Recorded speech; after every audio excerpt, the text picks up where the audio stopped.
Hi guys! Welcome back to my channel. My name is Fifi Star. So for today's video, gagawa tayo ng everyday makeup look.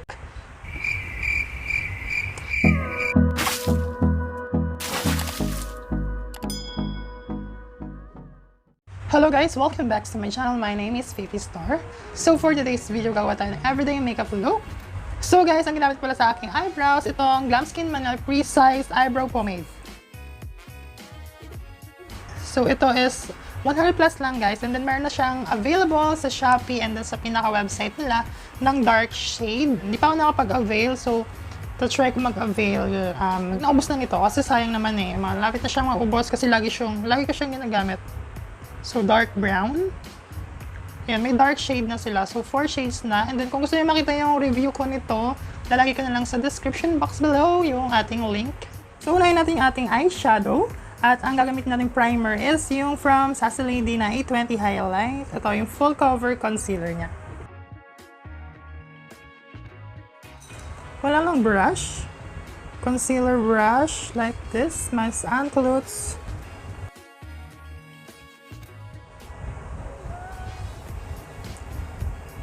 So, di na kailangan gawin to kasi everyday makeup look lang naman siya. So, pero gusto ko lang kasi talaga maging kitang-kita yung ating eyeshadow dahil ano lang naman siya. Parang medyo peachy pink, something ganun lang naman tayo. And then, ayun. So, kahit skip nyo na lang tong procedure na to. So, after nyan, lagyan na natin siya ng powder. At gagamitin natin yung Vice Cosmetics. So, this is a Vice Duo Finish Foundation Puti na Mess. Set lang natin siya, guys. So, yun na, guys. And then, for the eyeshadow, gagamit tayo nitong Curline Full Face Palette. Play to Slay. So, gagamit tayo nitong transition na to. So, lalagay lang natin siya sa ating pinaka-hollow ng ating eyelids. De-deposit ko lang siya muna. Then, blend it. Circular motion. Ganun. So, bago pala yung mic natin, and then gagawa tayong review later. Miss Anclets pala yung brush ko. Anclets yung beginner brush. Tapos kung ano lang natitira sa ating brush, ayan, ilalagay lang natin sa inner part ng ating eyelid.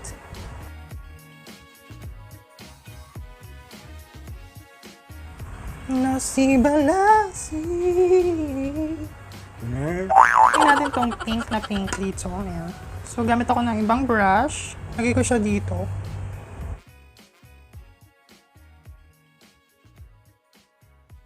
Then, kunin natin yung kaninang unang brush.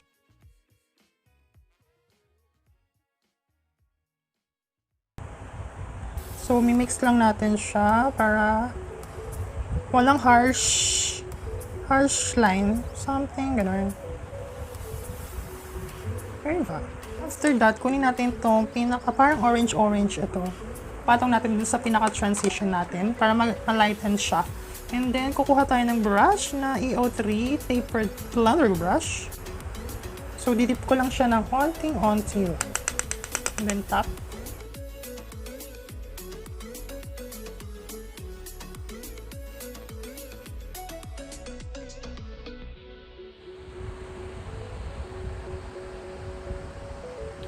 So, babalik lang ako dun sa pink.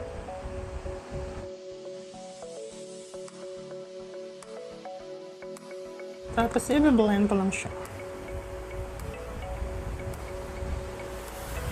Kuha lang tayo ng another brush. Kunin lang natin tong dark. Trust the process. And then, yan. Kunin natin tong pinakunang brush. And then, blend lang natin dito yung bandang huli. I mean, bandang outer V.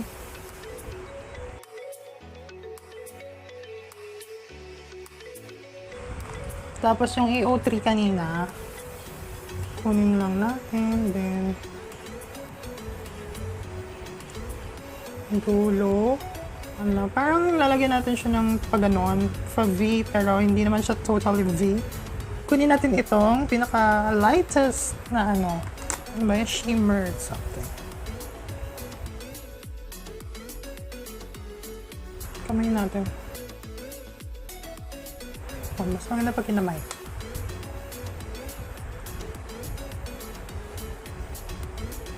So, mag-eyeliner tayo. Ito, gamitin natin is yung Shawil Makeup Waterproof Volumizing Eyeliner Pen Sleek Makeup.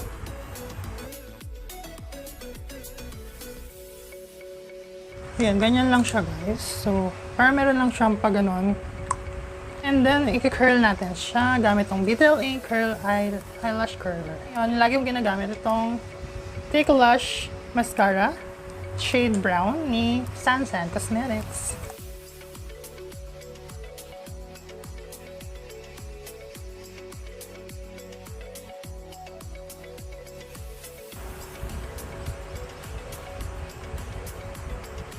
So yun na guys, tapos na yung ating one side ng ating eyeshadow, and then off camera ko siya gagawin yung kabila. Complete na yung ating eyeshadow makeup look, and then maglinis lang ang face. So gagamitin natin tong Nivea Micellar or Micellar Skin Breathe Extra White 0%.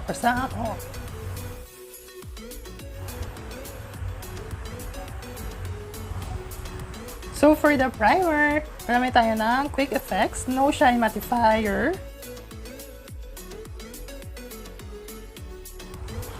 Nakalimutan ko mag-moisturizer. Ang moisturizer natin dapat ito ay white. So outer part ko na lang siya lalagay dito sa baba, dito. Kasi nalagyan na natin yung primer, nakakainis. Epic fail. So, ito naman kasi mga dry naman kasi itong nilalagyan ko. Kaya okay na, hair rebels na rin.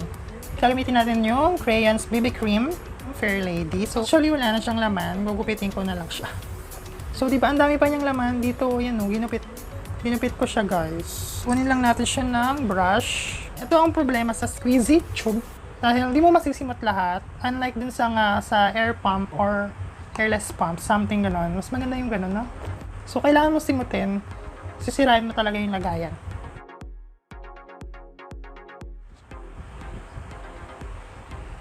Medyo dry yung ating application ng BB cream. Lalagyan natin siya ng ganyan. Ng Sasa Lady 24K Gold Infused Elixir. Meron lang siyang... Tapos ayan. Pa-buff lang natin siya.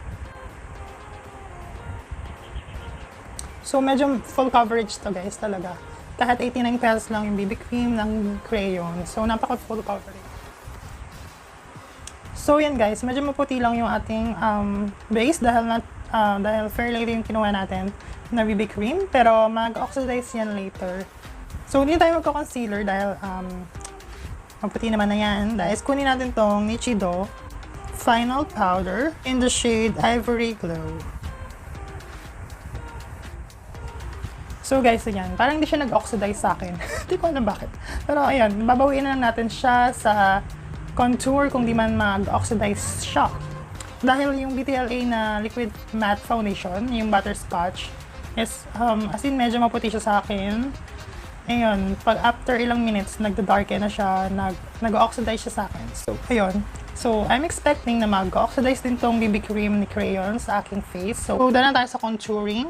Gagamitin ko is Icro Squad palette. So, eyeshadow to guys. Pero hindi ko siya masyadong ginagamit sa eyeshadow. Ginagamit ko siya as for contouring my face and my nose. So, ito siya guys. Ito yung ginagamit ko pang contour ng face. Kasi medyo brown talaga siya. As in, parang make siya ng shadow. And then, yung texture niya is very, pinong-pino talaga yung powder niya. Although, powdery talaga siya. Pero, pinong-pino siya bagay siya sa pang-contour ng nose and then ng face. So, gamitin nating brush is yung From Mine or Mine. Ito yon. So, highlighter brush siya. Pero, mas prep ko kasi ito talaga pang-contour. Maganda siya pang-contour, guys. Basta makakontrol mo siya, madali lang. Ganyan lang. Tapos, dito. Hindi po.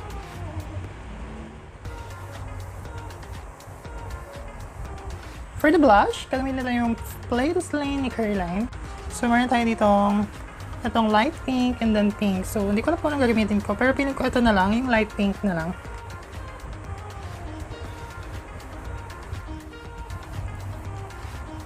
So, nakalimutan na yung mag-nose contour. Icro Squad palette pa rin yung gagamitin natin. So, same na shade yung kuhan ko.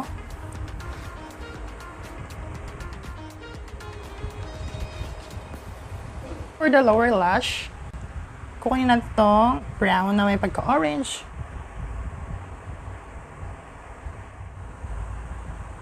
So after that, kunin lang natin itong peachy. Pang-blur natin siya sa ilalim.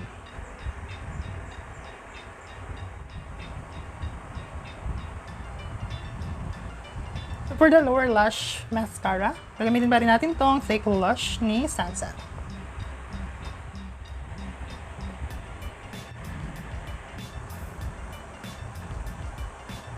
So mag-highlight tayo guys. Ang kunin natin is itong nasa highlighter na rin ng Slay Palette kasi medyo white.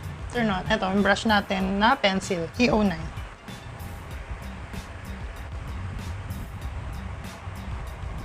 Atin guys, lagyan na natin. Upper lip natin. So for the lipstick, Careline Soft Suede Lipstick. Shade ko is Trophy.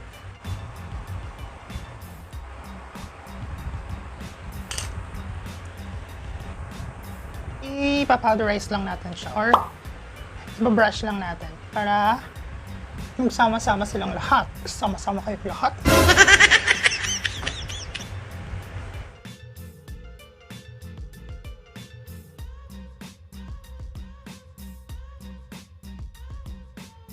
So yan, may mist lang tayo itong Fresh Skin Lab Jeju Aloe Ice.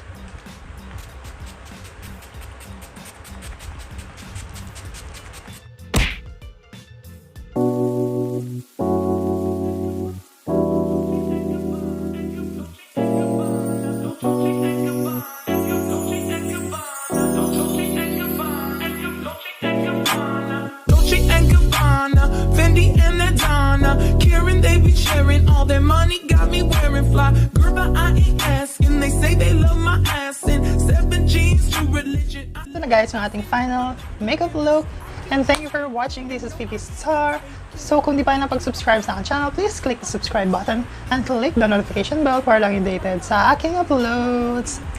See you in my next video guys. Bye-bye!